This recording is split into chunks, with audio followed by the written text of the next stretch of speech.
Hi friends, welcome to Renuka Malathi Samayal. Today special சொரா புட்டு. வாங்க நம்ம சொரா புட்டு செய்யறது வீடியோக்குள்ள போய் பார்க்கலாம். அதுக்கு முன்னாடி நாங்க சொரா க்ளீன் பண்ணி வச்சிருக்கோம். சின்ன வெங்காயம் அரிஞ்சு வச்சிருக்கோம். இஞ்சி, பூண்டு, பச்சை மிளகாய், கருவேப்பிலை, கொத்தமல்லி எல்லாம் ரெடி பண்ணி வச்சிருக்கோம். வாங்க நம்ம எப்படி செய்யறதுன்னு வீடியோக்குள்ள போய் பார்க்கலாம். வாங்கம்மா சொரா புட்டு செய்யறதுக்கு வேக வச்சு அவிச்சிக்கலாம். இட்லி குண்டால வச்சு சொராவை வச்சுக்கலாம்.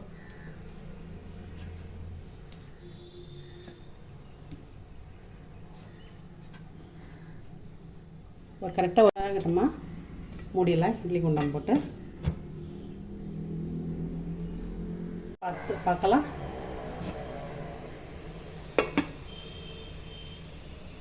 நல்லா வெந்துடுச்சுமா. எடுத்து பாத்திரத்தில் போட்டுக்கலாம். அம்மா வேக வச்சுட்டேன். இப்போ இந்த தோலை இந்தமாரி தான்மா உரிக்கணும். இந்தமாரி உரித்து எடுத்துருங்க. ஏன்னா மேலே லேசாக மண் போல் இருக்கும். இந்தமாரி எடுத்துடணும். தோலெல்லாம் எடுத்துகிட்டு செய்தோம்னா நல்லாயிருக்கும் அந்த புட்டு சாப்பிட்றதுக்கு. அப்புறமா இந்த மாதிரி எடுத்துருங்க.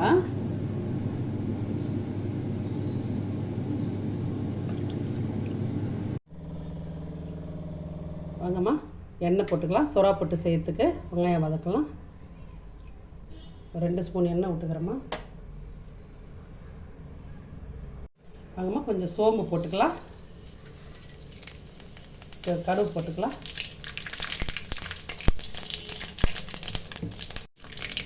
சின்ன வெங்காயம் பொடியை அரிஞ்சு வச்சுக்கிறேம்மா. இந்த பாருங்கள், 1/2 கிலோம்மா.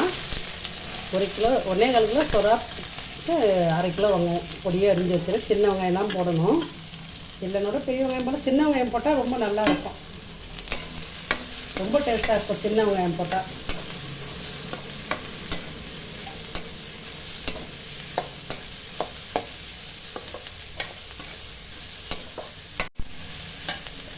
வாங்கம்மா இஞ்சி பொடியே அரிஞ்சு வச்சுக்கிறேன். அப்புறமா நல்லா நைஸாக இந்த மாதிரி ஒரு 50 கிராம் இஞ்சிம்மா.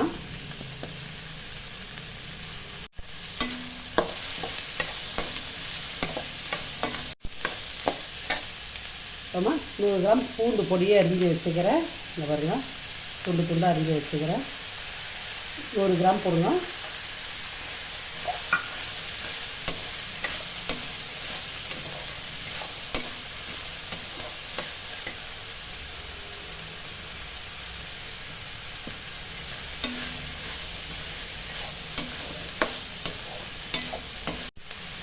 அம்மா ஒரு 7 பச்சை மிளகாய் பொடியை அரிஞ்சு வச்சுக்கிறேம்மா.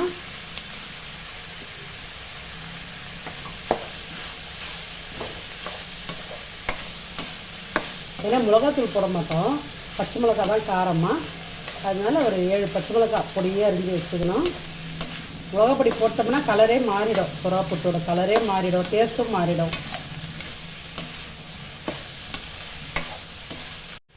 அம்மா ஒரு 2 இனுக்கு கருவேப்பிலை போட்டுக்கிறோம்மா. இப்போ ஸ்லோவாக வச்சு வதக்கணுமா. ரொம்ப கேஸ் டீ ஃபுல்லாக வச்சிடாதுங்க.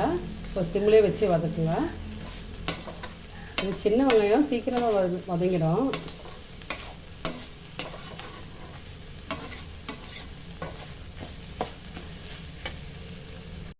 உப்பு போட்டுக்கலாமா. ஒரு 1.5 ஸ்பூன் உப்பு போட்டுக்கிறோம்மா. ஒன்றுனா பார்த்து போட்டுக்கலாம், கரெக்டாக இருக்கும். 1.5 ஸ்பூன் உப்பு ஒன்றுனா போட்டுக்கலாம். அம்மா இந்தமாரி நல்லா பிசைஞ்சிருக்குமா. பூ போல் இருக்கும். அது ஆல்ரெடி நல்லா வெந்து சாஃப்டாக இருக்கும். நம்ம தொட்டாவே சூப்பராக பொதுவாயிடும். பாருங்கள் எப்படி இருக்குது. நல்லா பூ போல் இது மல்லிப்பூ போல் இருக்குது.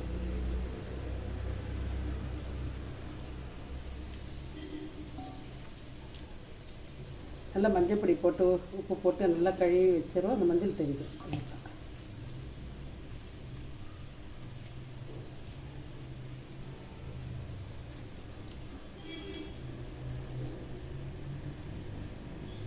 இந்த மாதிரி நல்லா நசிக்கிடுங்கம்மா.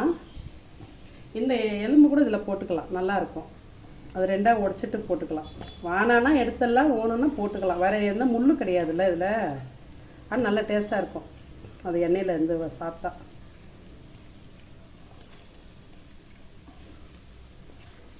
மஞ்சள் பொடி போட்டுக்கலாம்.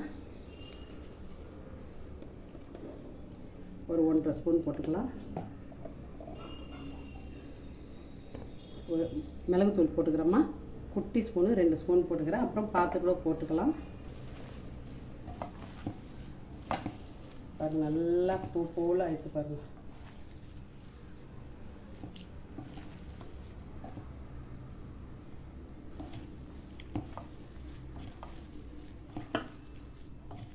வீட்டு மஞ்சாத்தூள்னா 1.5 ஸ்பூன் போட்டால் போதும்மா. கடை தூள்னா 1 ஸ்பூன் போட்டால் போதும். ஏன்னா அதில் கலர் அதிகமாக தெரியும்.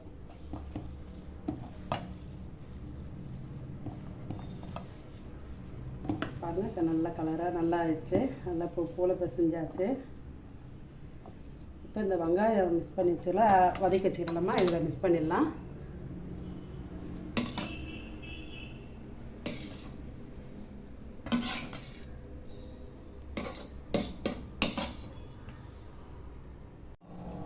ஆமாம், எல்லாம் மிக்ஸ் பண்ணியாச்சு. எல்லாம் இந்த வதக்கின மசாலாலாம் இதில் போட்டு இப்போ சொரா புட்டில் எல்லாம் போட்டு கலந்தாச்சு. இப்போ கேஸில் வச்சு வதக்கிக்கலாம். ஒரு 50 கிராம் எண்ணெய் விட்றேன்.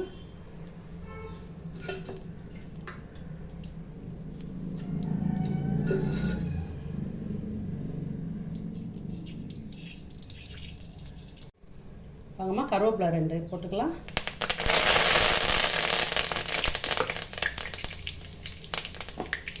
கருவேப்பிலை பொரிஞ்சாச்சு. சுறா பேசுது இதில் போட்டுக்கலாமா.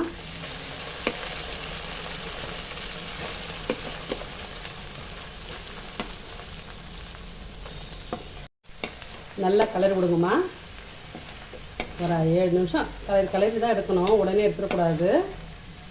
அப்போ தான் டேஸ்ட் வருமா. இப்போ நல்லா கலரி செய்யணும். நல்ல வாசனை சுறா புட்டு. இது வந்து குழந்தை பிறந்தவங்களெல்லாம் சாப்பிட்லாமா. தாய்ப்பால் வரும், இடுப்பு வலி, இந்த கை கால் வலிக்கெல்லாம் அதில் முழு புண்டு குழம்பு வச்சு சாப்பிட்லாம். இந்தமாரி சுறா புட்டு வச்சு சாப்பிட்லாமா. அவ்வளோ நல்லது. குழந்தை பத்தவங்க பால் இல்லைன்னு சொன்னாலும் இதை உடனே வாங்கி சாப்பிட்டா போதும், பால் வந்துடும்.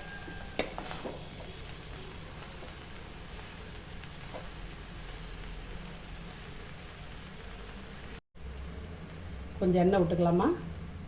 இதெல்லாம் நல்ல எண்ணெய் விட்டு கொஞ்சம் செய்தால் தான் டேஸ்ட் ரொம்ப நல்லாயிருக்கும். சுறா புட்டு மாத்திரம்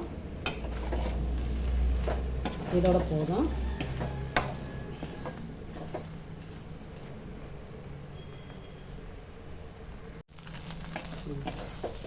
பாருங்கம்மா, நல்லா வதங்கிடுச்சு. கொஞ்சம் ஒரு பிடி கொத்தமல்லி போட்டுக்கலாமா. பொடியே அரிஞ்சு வச்சுக்கிறேன். கொத்தமல்லி கடைசியாக போட்டு இறக்கணுமா, நல்லா வாசனையாக இருக்கும்மா. பாருங்கள், நல்லா குறைஞ்சிச்சு.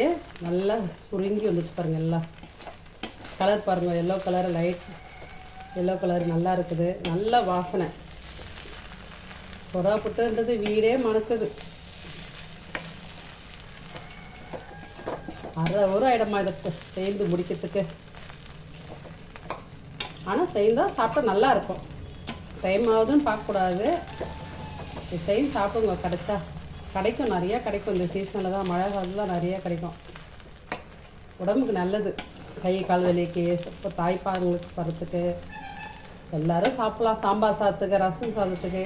இந்த பாருங்க, இந்த மாதிரி கோல்டன் கலராக வரணும். எல்லாம் ரெடி ஆகிடுச்சுமா. கேஸ் ஆஃப் பண்ணிடுறேன். பாருங்க, நாங்கள் மிளகா கிள்ளி சாம்பாருமா. மிளகா கிள்ளி போட்டு சாம்பார் வச்சுக்கிறோம். இந்தமாரி தான் வைப்போம். இது நல்லா இருக்குமா சுறா புட்டுக்கு இந்த சாம்பார்.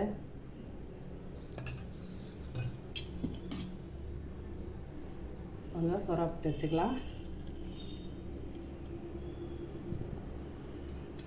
ரொம்ப சூப்பராக இருக்கும் சாம்பாருக்கு சுறா புட்டு.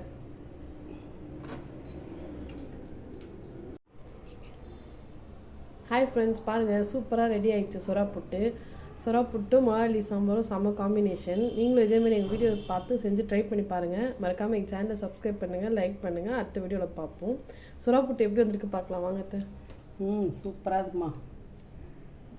பார்க்க கலர்ஃபுல்லாகவும் இருக்குது, டேஸ்ட்டாகவும் இருக்குது. செம்ம டேஸ்ட்டு. சாம்பார் சாதத்துக்கு அப்படியே வச்சு சாப்பிட்டா சூப்பராக இருக்கும். இந்த மாதிரி வச்சு சாப்பிட்டா அவ்வளோ நல்லா இருக்குமா. அது நீங்களும் கண்டிப்பாக சுறா கடிச்சா இந்தமாரி புட்டு வச்சு ட்ரை பண்ணி பாருங்கள். எங்கள் வீடியோ ஸ்கிப் பண்ணாமல் பாருங்கள். அடுத்த வீடியோவில் பார்ப்போம்.